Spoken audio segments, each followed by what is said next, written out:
In the Dragon Ball franchise, it seems like there are very few things Goku can't do, like eat a reasonable amount at a buffet. Today we're going to take a look at one of his hands-down most impressive feats, mastering Ultra Instinct. Even though it's easy to get caught up in how awesome this mental state is in battle, there's a lot of little details you may have forgotten. Plus, if you're not watching the sub and the dub, you probably didn't even notice that one aspect of Ultra Instinct is totally different between the two versions.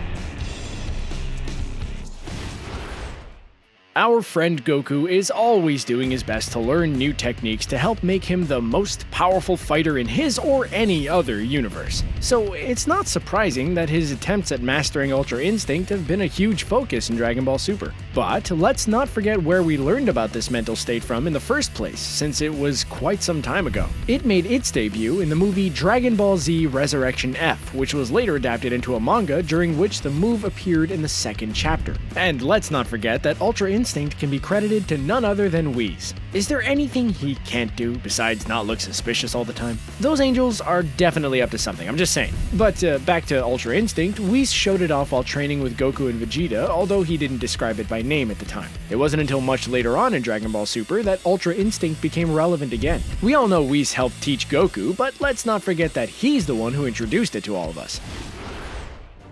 Most people just call this move Ultra Instinct or Autonomous Ultra Instinct, but that's far from a perfect translation. In Japanese, it's known as Migatte No Goku'i, which you might have noticed if you watched the sub instead of the dub. But did you know that this phrase doesn't really translate to Ultra Instinct? Migatte usually means egoism or selfishness in Japanese, but in this context, it could be translated to mean body, to win or surpass, and hand. Basically, it refers to the body's instinctive reflexes conquering the hand's deliberate movements. So with all these different interpretations, there are a few translations to Migatte no Goku'i which are all more accurate than Ultra Instinct. It would be more accurate to say mastery of self-movement, secret of selfishness, or the body moves on its own as it wants. But all of those are a lot longer and not quite as catchy as Ultra Instinct, so it's not surprising that this phrase didn't receive a direct translation. Instead, the word instinct was used to replace the concept of a body acting of its own accord. And I'm gonna go ahead and assume the Ultra was just added to make it sound cooler, which it definitely does.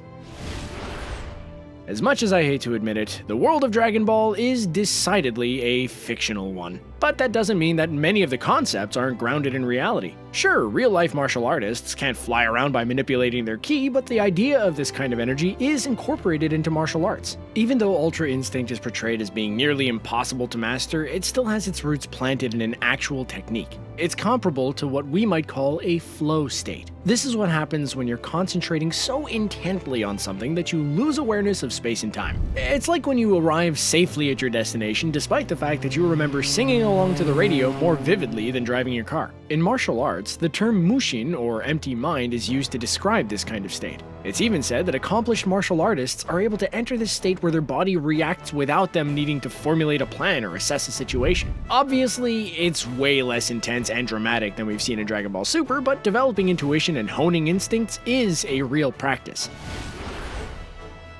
Earlier, I said that Dragon Ball Z Resurrection F is the first time we saw Ultra Instinct being used, but there was an incredibly similar technique utilized during the movie Dragon Ball Z Super Android 13. Even though Goku has a massive arsenal of moves to choose from at this point, he isn't above falling back on a good old-fashioned Spirit Bomb. We've seen him do this in Dragon Ball Super when he faced off against the mighty Jiren. When Jiren was able to hurl Goku's Spirit Bomb right back at him, he miraculously survived and was pushed past his limits, thus enabling him to achieve Ultra Instinct. This was a momentous moment, but it reminds me of something that happened during Super Android 13. At one point, Goku charges up a Spirit Bomb, but absorbs it instead of throwing it. It almost seems like this is an early form of Ultra Instinct that ended up getting refined as the series progressed.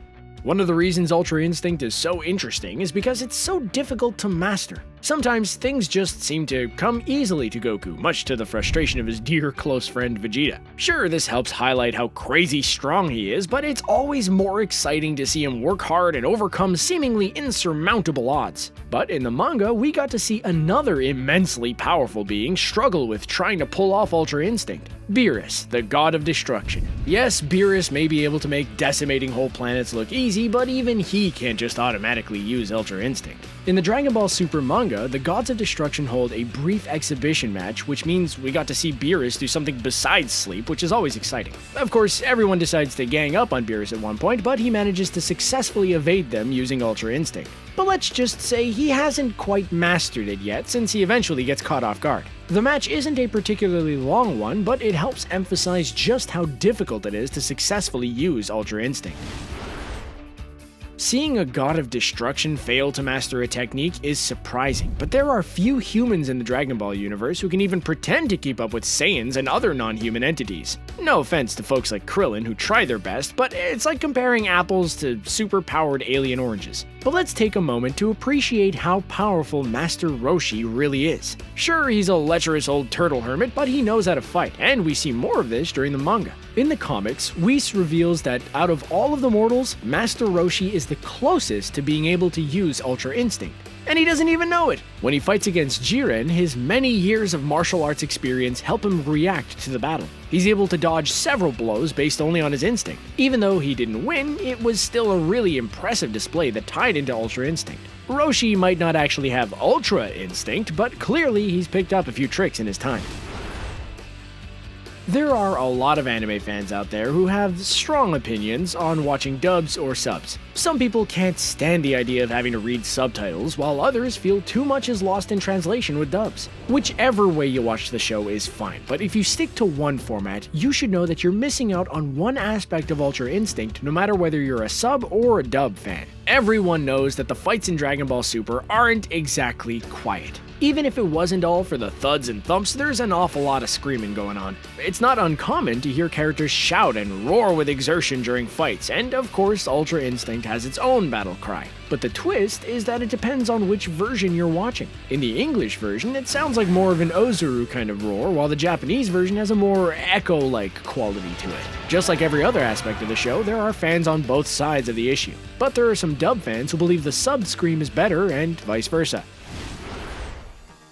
Poor Vegeta tries so hard, but he just can't help but fall short of his goals a lot of the time. Even worse is that Goku tends to make pulling off super advanced techniques look easy. But when it comes to Ultra Instinct, it's possible that no amount of hard work, power-ups, or training in a hyperbolic time chamber will help this Saiyan prince. Mastering Ultra Instinct means relying on the body's natural instincts instead of letting your mind step in and analyze the situation. And is it really a surprise to anyone that Goku's pretty good at turning his brain off? Seriously, we all love the guy, but you have to admit he's as dumb as a brick. Like a super-powered brick. How hard is it really for Goku to stop thinking for a little while? Vegeta, on the other hand, has a much more analytical mind, and therefore it's much more difficult for him to let go and let his instincts take over. In the anime, Whis says that it would be exceptionally difficult for Vegeta to learn Ultra Instinct due to the fact that it doesn't fit in with his fighting style. In the manga, Vegeta even confirms this by saying that Ultra Instinct simply goes against his nature. This might very well be a technique Vegeta will never be able to use.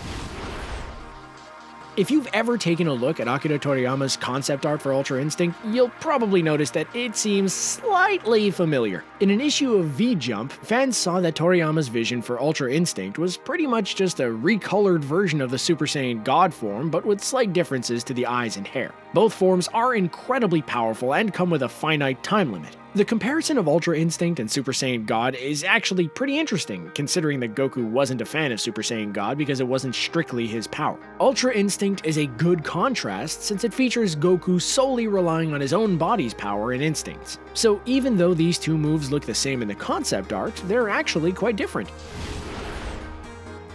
By now, you've probably gotten the idea that Ultra Instinct is incredibly powerful. Even gods of destruction like Beerus have a hard time mastering it, let alone the average mortal. But even though the fact that Goku can pull it off is impressive, let's not forget that it doesn't make him invincible. Sure, this form helps him get close, but he can still get injured. Even the most advanced techniques aren't perfect, and the secret to shrugging off Ultra Instinct can be surprisingly simple, like when Goku bit Whis. Maybe Vegeta could master Ultra Instinct if he just started incorporating biting people into his strategy. Moments like these show that this mental state isn't perfect, even before the time limit runs out. Ultra Instinct can definitely make people appear more invincible than they really are.